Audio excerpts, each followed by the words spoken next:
What is going on, my fellow comic book readers, collectors, and enthusiasts alike? I am your host, Alt, here at Control-Alt-Defeat Comics, and today I am finally bringing you my Top Tuesday. Yeah, I know it's not Tuesday, I know it's late, but better late than never, right? And today I am bringing you my top 10 indie comics of 2025. So this is anything that is not Marvel or DC comic book. That is my only stipulations for this list is that it has to be a comic book, so no manga, no any of that stuff.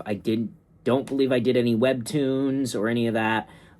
Purely physically released comic books that came out in 2025, and I'm only judging them based on the issues that came out in 2025, which I'm going to have to bring up with the very first honorable mentions. And that is right, unlike the Marvel and the DC lists, this list is going to have honorable mentions because, well, there were just way too many incredible indie comic books to come out this year, and I did not feel like I could rightfully talk about the best of them without doing some honorable mentions.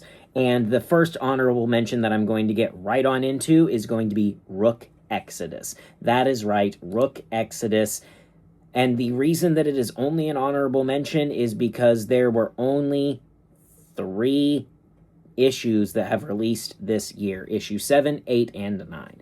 All 3 of these issues have been phenomenal. The art, the writing, everything about them is great. Rook Exodus is one of my favorite comics ongoing at the moment.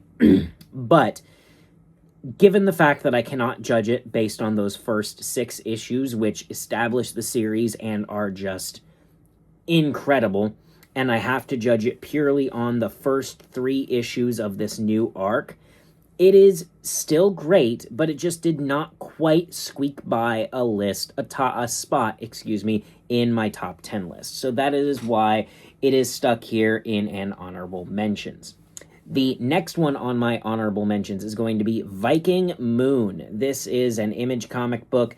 It started late September of this year, and it is still currently ongoing. The next issue, I believe, doesn't come out until March. It's been kind of a slow release on this book, but it's been a lot of fun so far. There's just not quite enough for me to really sink my teeth into yet, and there's been so many breaks in between releases that it is a little hard to actually put this on the list proper. However, this series is a lot of fun. Let's see, who's the writing team on this? It is Joe Perlette and artist Marcello Frusian. Not sure that name pronunciation, but this it's been a lot of fun, been a really enjoyable read, and I hope it continues to improve going forward. All right, so next up on the honorable mentions list is going to be G.I. Joe. This is actually issue number 3 and on of this series have released this year. The most recent issue being number 16, which just released on the 17th. I am still getting caught up on this. This is one of the stories that I actually took with me on my vacation and have been slowly getting myself caught up on. I am not caught up yet, though, but what I have read has been a lot of fun, and I'm sure if I had actually gotten all the way through it, it would be much, much higher on the list. But since I did not, this is where it is going to wind up here. And yeah, so the next one on my top 10 on my honorable mentions list is going to go to Mark Spears' Monsters. Now, these last 2 on my honorable mentions are actually series that I have not personally read, but have heard a lot of praise for. So Mark Spears' Monsters is, a lot of people have been really enjoying it, and I've heard a lot of I've got to just give these guys a shout out because Mark Spears Monsters in particular is getting a lot of a lot of like younger people into comics, and that is just something that is great. Regardless of if it is a story that is for me or not, it is great to see the younger people, the teens and college age kids, getting into comic books and really like gravitating towards a series. And Mark Spears Monsters has done that really well. I have picked up a few of these because of the blind bags, because, well, I am kind of a sucker for blind bags. It is a gimmick, but it is a gimmick that I enjoy, so whatever. And it's just been a lot of fun. So, yeah. And then finally on my honorable mentions list, it is going to have to go to Bug Wars. That is right. This is an Image Comics series that started and ended this year, and it is not one that I have read. I do want to pick this up. I want to see if they have a deluxe hardcover edition of it, and if they do, I may pick up the deluxe hardcover. But I do believe that this is finished, that I believe this finished in August. And yeah, this was, a lot of people have loved this series. A lot of people said it was really good. Again, not something that I have read, but Jason Aaron is a phenomenal artist. And Muhammad Azra, I think, is the artist on this one. And yeah, it's a lot of fun. It looks like a lot of fun. Again, it's not one that I've actually checked out, but again, it's one that I've seen a lot of newer people in the comics world really getting excited about and getting into. So that is going to end off the honorable mentions, and that is going to bring us to the top 10 proper. And starting us off with the top of my top 10, coming in at number 10, we have got Skinbreaker by Robert Kirkman and David Finch. This story is great. This start to now has been such a fun series. The first issue came out in September. We've got number 4 that just came out a couple of days ago as of recording this, and the first 3, I've only read the first 3. I haven't gotten to 4 yet, but the first 3 are phenomenal, and this story is great. The art in this, however, is where this story shines. Not that the writing is bad, by any stretch of the imagination. The writing, the characters is all phenomenal. However, this story absolutely shines in how wonderfully beautiful the art is. David Finch blows this story completely out of the water when it comes to his art.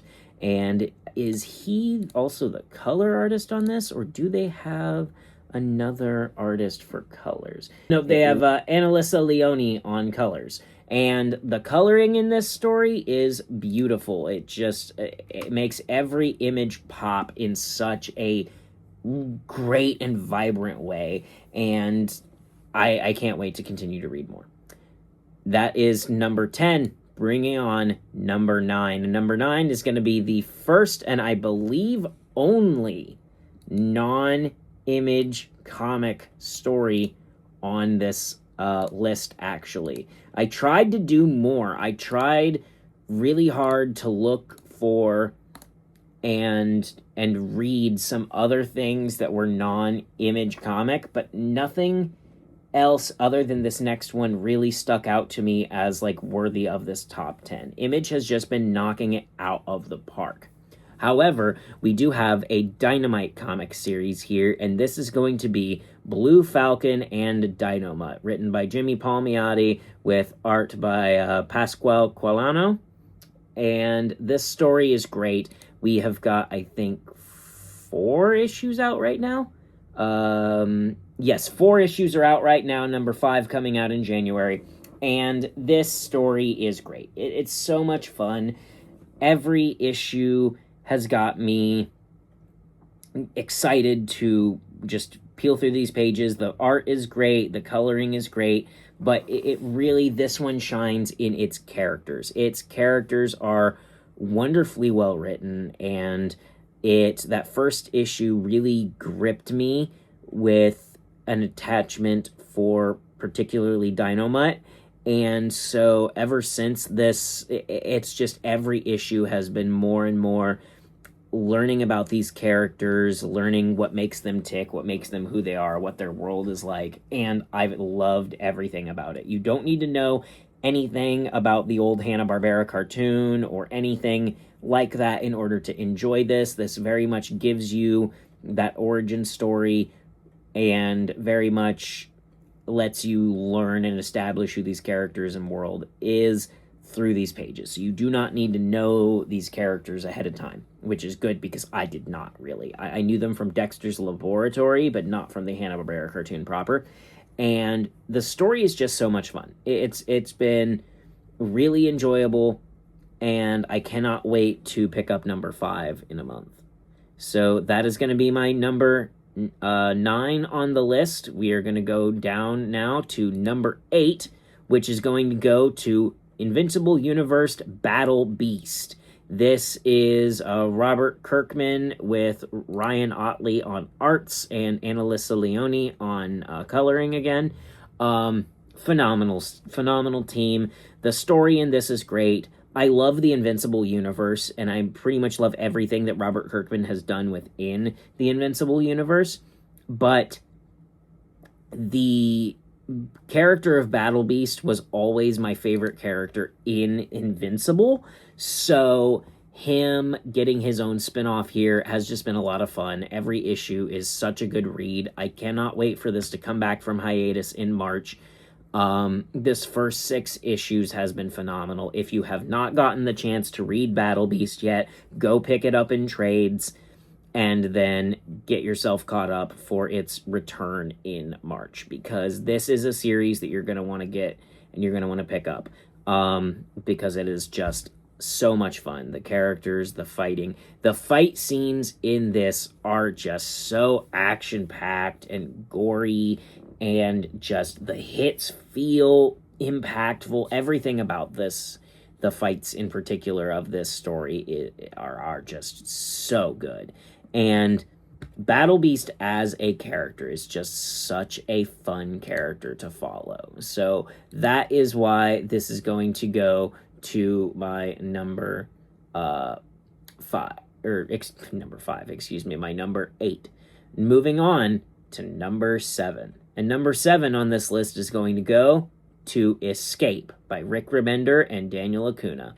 This is such a fun story. We have got 5 issues out right now, I believe. No, 4 issues out right now. The 5th comes out on the 31st.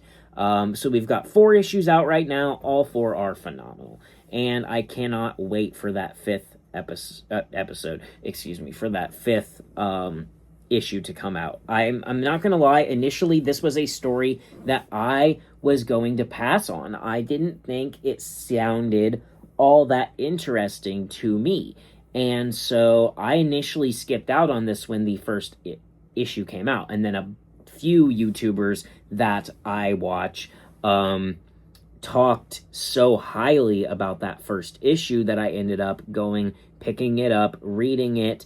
I actually ended up picking up 1 and 2 on this at the same time, because I ended up waiting just until 2 had dropped. I ended up reading through both and absolutely adoring the series. So I added it to my pull list, and it's been super fun ever since. I'm so grateful that I took a chance on it and added it to my pull list, because now it is my number 7 on my top 10 indie comics for 2025. That'll bring us down to number 6. And at the number 6 spot, we have got Exquisite Corpses. Now, this story started in May. This is a, James Tynan IV on writing with Michael Walsh on arts. And the story's been a lot of fun. It's essentially every 5 years on Halloween, the wealthiest families in America play a game where the 12 of them each select a deadly serial killer or maniac of some kind and drop them all into a town, and the last killer standing essentially is the winner, and the family that killer represents takes control of America, essentially, for the next 5 years.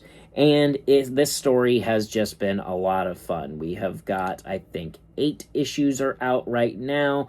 Yes, 8 issues out right now, and it's been so enjoyable to just read through. And I actually haven't gotten to read issue 8 yet. It is still on my pile, but those first 7 issues have got me gripped, and the ending from issue 7 has got me super excited to read issue 8 and see where this story continues to go from here. I also have to say I do enjoy getting the trading cards every week and just adding to my collection of these little trading cards here. I can't wait for the actual game to come out. I think it's supposed to release sometime in 2026.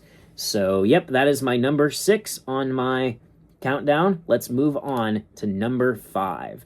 Now we are in the top 5, and leading off the top 5 here at number 5 is going to be Everything Dead and Dying. Now, this story is such a great story. It is Tate Brumball on writing and Jacob Phillips on art. Cover art, Jacob Phillips, interior art, also Jacob Phillips, okay. And the story is great. It is, I'm going to say this is probably the best zombie story that we have gotten since The Walking Dead. And honestly, if it sticks the landing, this could end up being better. We have got 4 issues out right now. I have only read the first 3, and they are phenomenal. The characters in this story are great. Everything Dead and Dying essentially follows the story of our main character, Jack, who is a survivor of a zombie apocalypse and was a farmer prior to the apocalypse, had a husband and a daughter, and now that the zombie apocalypse has turned his entire town, including his beloved husband and daughter, into undead, he has decided to continue his work as a farmer and take care of the undead people and animals around this town and care for them as though they were still living, breathing people, even though they are no longer human, I suppose you would say. And it's such a different take on the idea of zombies and this idea of a human trying to protect zombies and trying to ensure that they survive is something so different and such a unique take on this genre that I really think this story is phenomenal, and I cannot wait to see how they continue to push this idea and this narrative going forward. So that is why that is at my number 5 spot. Moving on, though, to number 4. And number 4 is going to go to a story that started and finished in this year. We have got Universal Monsters, The Invisible Man. This was, I believe, also a James Tynion IV. Yeah, there's a lot of James Tynion IV on this list. Guy's a fantastic writer. It is James Tynion IV on writing with Danny on arts and Brad Simpson on colors. This story is a lot of fun. It is the story of a scientist named Jack who essentially discovers a formula that can turn skin invisible, for lack of a better terms, and can turn a person invisible. And it is kind of this slow build up of Jack kind of coming undone in a way. This person whose ultimate goal and desire is to not be seen by the world around him, to be able to be ignored, and to be able to ultimately get away with whatever crime or whatnot they would like to without anybody being able to be any the wiser of his actions. And it's ultimately a really interesting story and a really interesting main character that I I was not expecting to enjoy as much as I did. I think it was a slow week that week, and so I said, screw it, I'm going to grab this first issue just to see what it's like, and now it's my fourth highest rated comic from indie comics of 2025. It's so good. But that is my number 4, so now we've got to move into the top 3. And first up on the top 3, we have got a series that did not start this year. It began last year, but it continued into this year. We have got Feral. This, let's see, was issue 9 through 18 is out right now. Yes, 9 through 18 have released this year, with 19 releasing next on Wednesday. And the story is just a lot of fun. We have got Tony Fleck on writing and lettering, with Tone Rodriguez on arts and Trish Forrester on some art as well. This story is great. So the idea essentially is a group of house cats stuck in a massive rabies outbreak and trying to survive on their own during this massive rabies outbreak, where the humans have completely abandoned their town and were forced to turn in their animals and everything due to this just massive outbreak of the rabies virus. And it is done in the style of a zombie apocalypse type of story, and that is sort of the narrative that they play with. It is this zombie survival type of narrative, but from the perspective of these house cats surviving this rabies outbreak. And they do a lot of like interesting information and facts about like cats and about the rabies virus itself, or about various diseases within the animal kingdom. And it's just really interesting, and it's really good.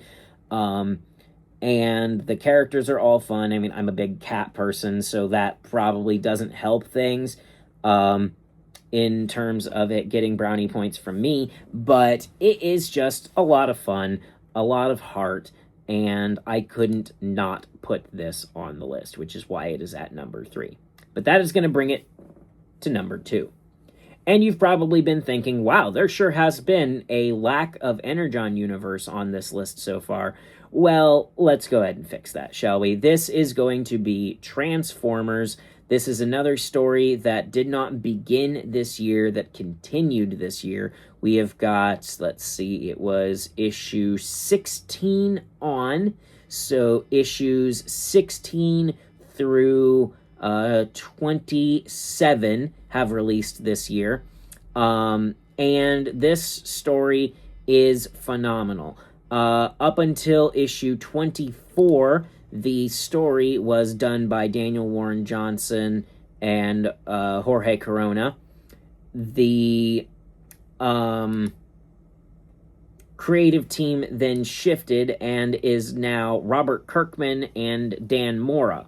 And this story is phenomenal. It's so good. The characterization, the characters of all of these different Autobots and the human factions as well, is just a lot of fun, and the villains are written incredibly well as well. It's such a good story, and every time I read it, I find myself wishing the next issue was already out, because I am just so hooked on continuing to see where this story goes from here. It has been firing on all cylinders, and it has not taken a break. It has just been amazing, and I cannot wait to continue reading Transformers.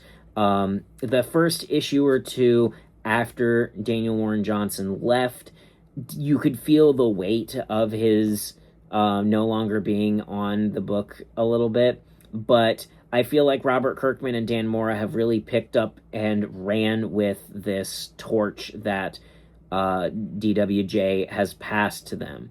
And I feel like they have not only done it justice, but have continued to push it further and further to newer heights. And I can't wait to see where their first big arc really goes from here, now that they have taken over. And that is going to be why this series, Transformers, is number 2. But moving on to number 1 on my list of top 10 indie comics of 2025. And it is going to go to Void Rivals. That's right. You thought I was done with the Energon universe when I talked about Transformers? Of course not. Void Rivals is such a phenomenal series. Issue 16 through 25 are out, released this year, and it is such a phenomenal story. It is once again Robert Kirkman on writing. The art is Andre Bresson, and this story is so much fun. The characters are great. First of all, this is the first original IP within the Energon universe, so these are like, okay, not holistically new characters, because like some of the villains, like the Quintessons and other characters like that, do exist from the Transformers or G.I. Joe universe, but the actual, like, the planet that it takes place on, the main characters, and all of the, like, story around them and their people and their struggle is completely new. And it is so good. It is actually, like, phenomenal how incredibly well written all of these characters are. You feel the emotional weight of each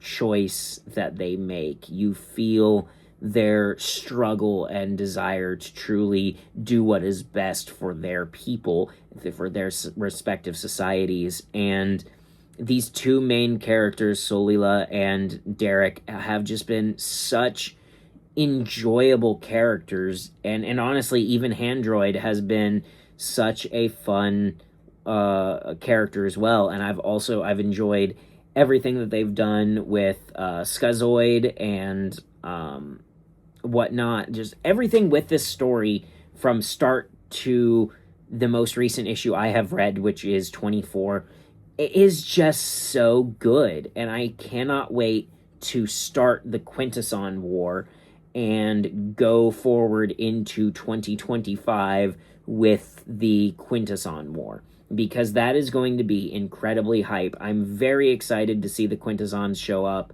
and see exactly where the story goes. I'm curious to see where the lore of the Quintessons is going to fit into place here, and like what exactly the Quintessons' connections to the Transformers are going to be, and all of that. So this story's just got me so excited, and I seriously cannot gush enough about how phenomenally well written these characters are. But also, the art in this story is amazing too. Like, every page from every single page from the first to last is just chock full of gorgeous artwork, fantastic colors, and the way that they draw space. As you guys who have followed the channel for a little while probably know, I'm a sucker for space and for space imagery and ships and things like that. And this has that in droves, and it is beautiful. It is so well done, and I just cannot wait to continue reading this story, to continue with the Quintesson War, and to continue with it going forward. I also cannot wait for the Energon Universe series that has been officially confirmed. They are turning all 3 of the Energon Universe IPs into a, I believe, animated series. And I cannot wait to see these characters on screen. I think once these characters have had their live action, or their television show debut, rather that's live action or animated, I think that is going to cement these characters as iconic characters moving forward for a lot of people. And going forward, people are going to look at this IP in the same light as Transformers and G.I. Joe in terms of quality and popularity. Or at least that is what I truly hope for this series. But with that being said, that is going to round out my list of the top 10 indie comics of 2025. If you enjoyed this video at all, please feel free to drop a like or a comment down below. If there is any comics that you think that I missed from 2025, because obviously I haven't read everything, if there's something that you think I missed that you think deserved a spot on this list, please feel free and let me know down below. I am always looking forward to having a conversation with you guys about comics. I love talking comic books. Comics are my passion, and if you're watching this channel, I imagine they are yours as well. So please feel free to leave a comment down below and chat with me. I would really look forward to it. But with that being said, thanks again for checking out this channel. I hope you have a fantastic day, a fantastic week, and I will see you in my next video. Goodbye.